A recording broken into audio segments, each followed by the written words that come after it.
அனைவருக்கும் வணக்கம்.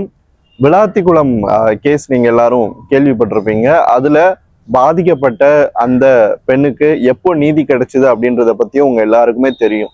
இப்போ திருவைகுண்டம் தாவேகா சட்டமன்ற உறுப்பினருக்கு ரொம்பவே நெருக்கமான ஒரு நபர் ஒரு பெண்ணுக்கு பாலியல் தொல்லை கொடுத்ததா ஒரு கேஸ் வந்துச்சு. அதுக்கு உடனடியா தமிழக வெற்றி கழகம் நடவடிக்கை எடுத்துச்சு அவர் மேல. அதே மாதிரி அவர் உடனடியா கைதும் செஞ்சாங்க.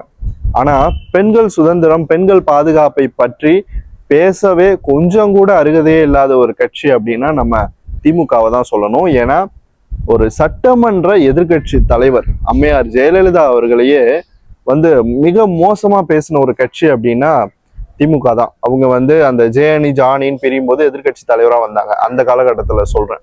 அதுக்கப்புறம் சட்டமன்றத்துல அவங்களுக்கு என்ன நடந்துச்சு அப்படின்னு உங்க எல்லாருக்குமே தெரியும். மத்திய நிதி அமைச்சர் நிர்மலா சீதாராமன் அவர்கள் பேசுறப்ப கூட அது பார்லிமெண்ட்லேயே சொல்லி காட்டு, ஜெயலலிதா அம்மையார் அவர்களினுடைய புடவையை பிடிச்சி இழுத்த கட்சி திமுக அப்படின்னு சொல்லிட்டு.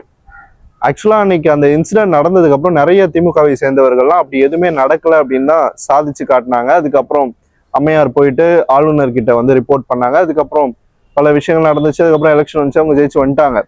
ஆனா இந்த பெண்கள் பாதுகாப்பு, அதே மாதிரி பெண் உரிமை, இந்த மாதிரியான விஷயங்கள்லாம் ஒரு பேனர்ல மட்டும்தான் திமுக மெயின்டைன் பண்ணும். மகளிர் அணின்னு ஒண்ணு இருக்கும், தொண்டர் படைன்னு ஒண்ணு இருக்கும். ஆனா ரெண்டுத்துக்கும் டிஃபரன்ஸே இருக்காது. ரெண்டு பேரும் ரெண்டு அணின்னு சொல்லுவாங்க. ஆனா அவங்க ஃபாலோ பண்ற அந்த சிஸ்டம், நிர்வாக அடிப்படை நீங்க பாத்தீங்கன்னா ஒரே மாதிரி தான் இருக்கும். ஸோ நிறைய விங் இருக்கும். திமுக பொறுத்த வரைக்கும் பல விங்ஸ் இருக்கும். ஆனா எந்த விங்குமே ஒழுங்கா செயல்படாது. ஸோ மகளிருக்காக நாங்க இருக்கிறோம்னு சொல்லிக்கிறதுக்காக ஒரு மகளிர் அணி, தொண்டர்களுக்காக நாங்க இருக்கோம்னு சொல்லிக்கிறதுக்கு ஒரு தொண்டர் அணி, இளைஞர்களுக்காக நாங்க இருக்கோம்னு சொல்லிட்டு ஒரு மாணவர் அணின்னு சொல்லிட்டு வச்சிட்டு இருப்பாங்க. பட் அதனால எந்த யூஸுமே கிடையாது. இன்னமும் சில பத்திரிகையாளர்களை வச்சுட்டு கோட்டையை பிடித்த ஸ்டாலின், நடுங்கிய மாநில அரசு, அப்படி இப்படின்னு சொல்லிட்டு தொடர்ந்து அதே தான் பண்ணிட்டு இருக்காங்க. எதற்காக தோற்றோம், என்ன பண்ணோம் எதுவுமே தெரியாது. ஆனா தொடர்ந்து அரசின் மீது அவதூறை பரப்பணும் அப்படின்றதான் இவங்களுடைய நோக்கமா இருக்கு. கவர்மெண்ட் பதவி ஏற்று ஒரு 2 மாசம் கூட ஆகல, அட்லீஸ்ட் 2 மாசம் கூட ஆகல. அதுக்குள்ள இந்த அரசாங்கம் கவிழ்ந்துரும். இந்த அரசாங்கத்துல சட்ட ஒழுங்கு சீர்குலைஞ்சிருச்சு. இந்த அரசாங்கத்துல அறிவிக்கப்படாத மின்வெட்டு நிலவு தான். ஸோ எந்த அளவுக்கு இவங்க டெஸ்பரேட்டா ஒரு கவர்மெண்ட் மேல ஒரு அவதூறை அள்ளி வீசுறாங்க அப்படின்றத பொதுமக்கள் புரிஞ்சுக்கணும்.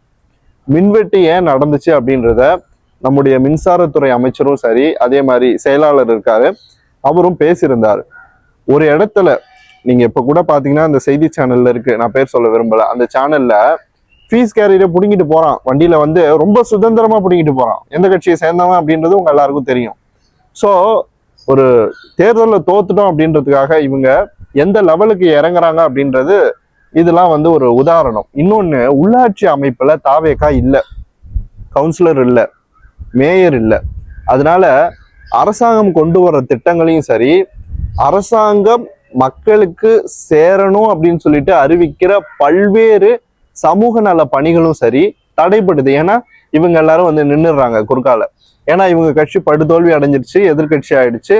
ஆனா இவங்க எல்லாரும் கவர்னர் மாதிரி ஒரு தோற்றத்துல மேயரா உட்காந்துக்கிட்டு ரொம்ப அதிகார மமதையில தான் இருக்காங்க. நம்ம எம்ஆர் பல்லவி அவர்களுக்கு என்ன நடந்துச்சு அப்படின்றத பார்த்தோம். அதனால இவங்க எல்லாரும் ஒரு தடைகள் மாதிரி நின்று எல்லாத்தையும் தடுக்கிறாங்க. ஏன்னா இவங்க மாநில அரசு இங்க இல்லை. அதனால நம்ம என் கவர்மெண்ட் கூட ஒத்துழைப்பை தரணும் அப்படின்னு சொல்லிட்டு அவங்க ஒரு ட்ராக்ல போயிட்டு இருக்காங்க. ஒண்ணுமே இல்லை, சாதாரண ஒரு புரோட்டோகால் மாதிரி தான் இது.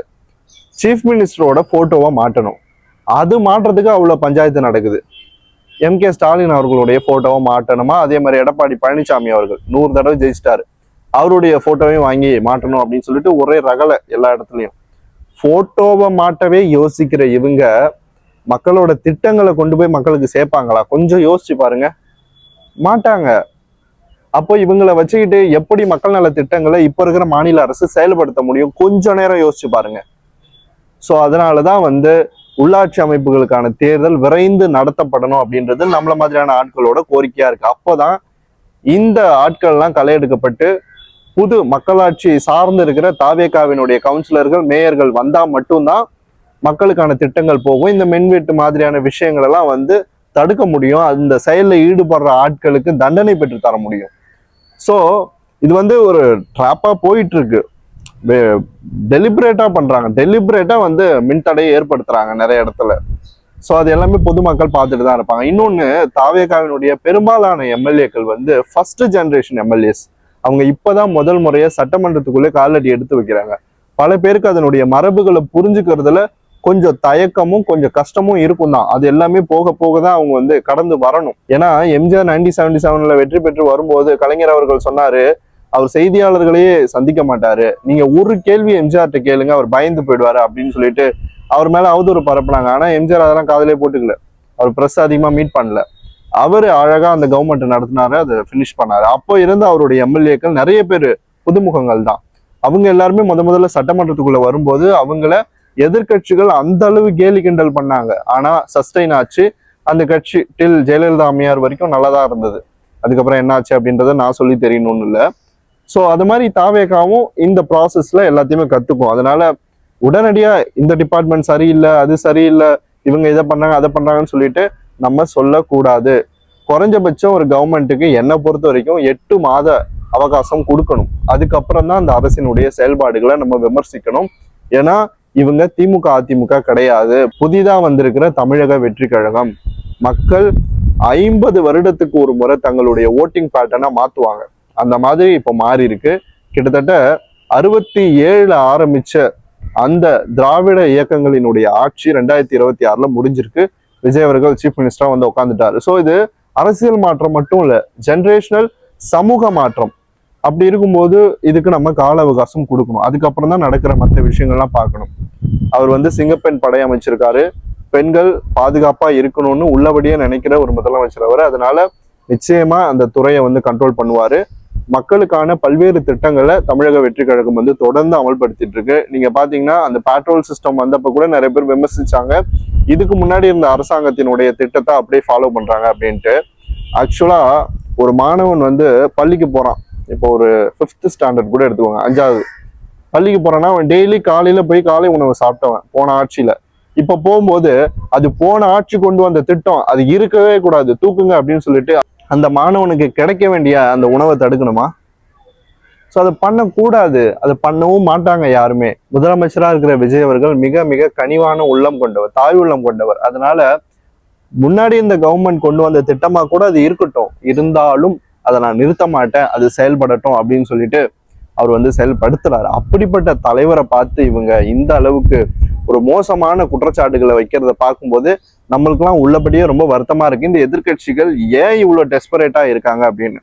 இடைத்தேர்தலில் கண்டிப்பா காலி ஆயிடுவாங்க 2 கட்சியும். ஆனாலும் இந்த அரசின் மீது ஏதாவது ஒரு பழியை சுமற்றி பொய் பிரச்சாரத்தை பண்ணி, பொய் பிரச்சாரம் தான், பொய் பிரச்சாரத்தை விட்டா இங்க இருக்கிற பல கட்சிகளுக்கு அரசியலே கிடையாது.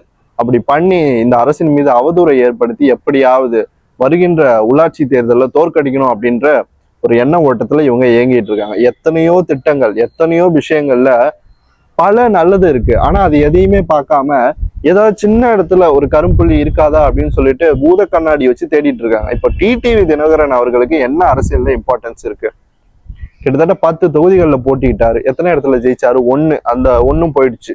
அந்த ஒரு இடத்துல ஜெயிச்ச மன்னார்குடி எம்எல்ஏவும் நான் உன் கட்சியில இல்லை அப்படின்னு சொல்லிட்டு அவர்கிட்ட லெட்டர் கொடுத்துட்டு போயிட்டாரு. ஸோ வெற்றி பெற்ற ஒரு எம்எல்ஏவை கூட தக்க வைக்க முடியல. ஆனா நாள்தோறும் இந்த தாவேக அரசின் மீது வன்மத்தையும் காழ்ப்புணர்ச்சியும் பொறாமையையும் கொட்டி தீர்த்துக்கிட்டு இருக்காரு.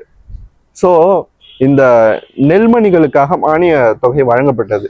அதுல என்ன இருக்குன்னே ஜிஓவை படிக்காம வந்து அரசாங்கம் வந்து தண்ணியே கொடுக்கல, எதுவுமே பண்ணல, எதுக்கு இந்த மானியம் அப்படின்னு சொல்லிட்டு வாய்க்கு வந்ததெல்லாம் பேசிட்டு இருக்காரு. ஸோ அவர் மேல தனிப்பட்ட ரீதியில நம்மளுக்கு மரியாதை இருக்கு. ஆனா அரசியல் ரீதியில அவர் பேசுறது பொய் குற்றச்சாட்டுகள், அது எல்லாமே வந்து மக்கள் வந்து பார்த்துட்டு தான் இருக்காங்க. அதுக்கு வந்து தகுந்த பதிலடியா அடுத்தடுத்த தேர்தல்கள்ல அமமுகவுக்கு கொடுக்க தான் போறாங்க. ஆல்ரெடியே அமமுக இப்ப பெரிய ஃபோர்ஸ் எல்லாம் கிடையாது.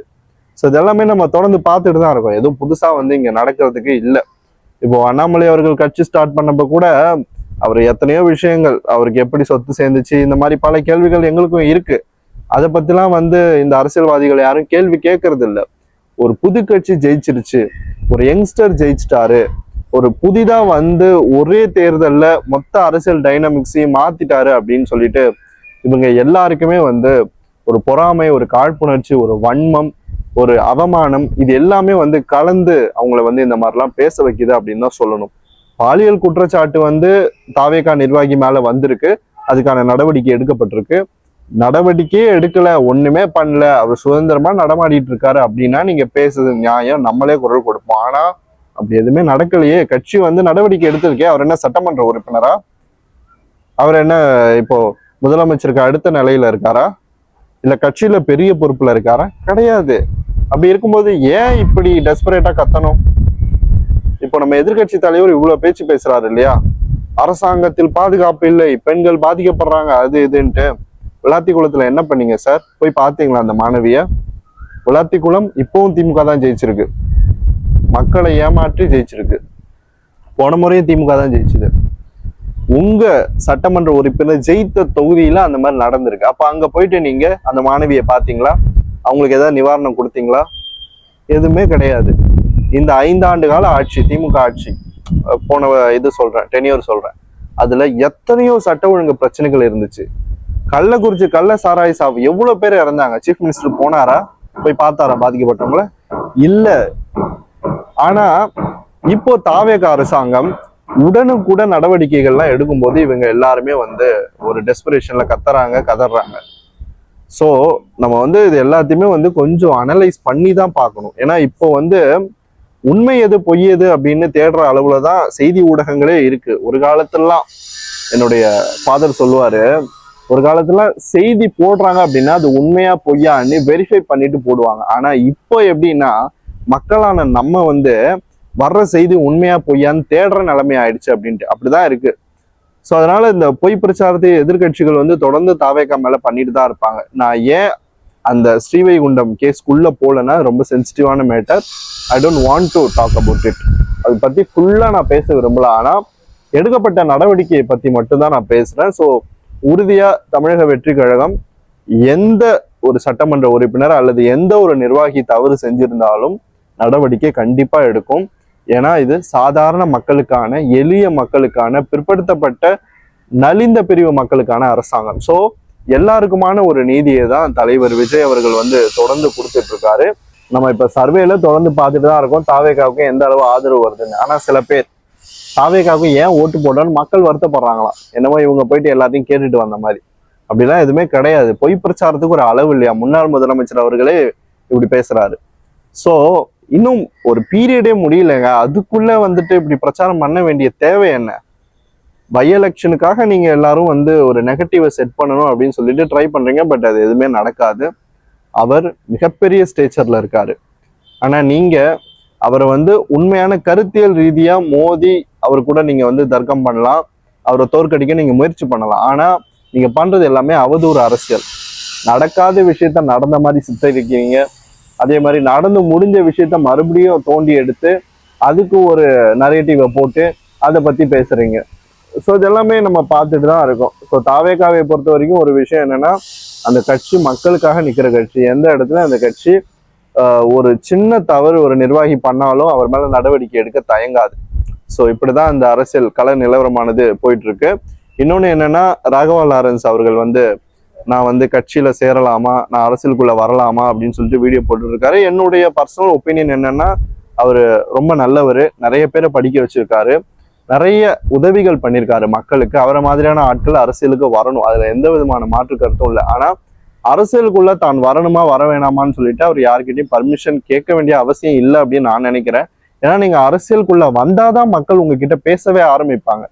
நீங்க வெளியில இருந்து மக்கள் எனக்கு அனுமதி கொடுக்கணும், மக்கள் என்னை கூப்பிடணும் அப்படின்னு நினைக்க கூடாது. நீங்க உள்ள வந்துட்டு மக்களோட பழகுங்க, அவங்க உங்களுக்கான பாதையை காட்டுவாங்க. ஸோ நீங்க எந்த கட்சியை தேர்ந்தெடுத்தாலும் உங்களுக்கு என்னுடைய வாழ்த்துக்கள். நீங்க கண்டிப்பா அரசியலுக்கு வரணும்.